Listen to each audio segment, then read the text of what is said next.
नमस्कार वसई विरारची जनता, मी सध्या अरुणोदय हाऊसिंग सोसायटीमध्ये आहे. हे जे माझ्या खाली घर आहे, ह्या बाईचं नाव आहे पल्लवी देशपांडे. हिने 2021मध्ये हिचं घराचं सिलिंग तोडलेलं आणि ते ह्या बाईच्या वरती आमचं घर आहे. मग हिने खाली लोखंडाची ब्रॅकेटं लावली आहेत आणि गपचूपपणे दारं खिडक्या बंद केलेल्या आहे. ही बाई जी पल्लवी देशपांडे आहे, ही सोसायटीमध्ये कमिटी मेंबर्स आहेत आणि कमिटीवाले पण गपचूप राहिल्यात.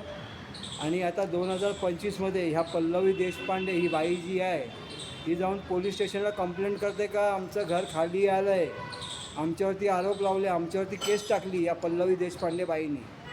तर वसई विरारचे व नगरपालिका ह्या बाईवरती कारवाई व्हायला पाहिजे. आमचे जीवाशी खेळली आहे ही बाई. या बाईवरती गंभीर आरोप लागायला पाहिजे. जसं हिने 2021मध्ये घराचं प्लास्टरिंग केलेलं आणि सिलिंग तोडलेली हिने 10 इंच.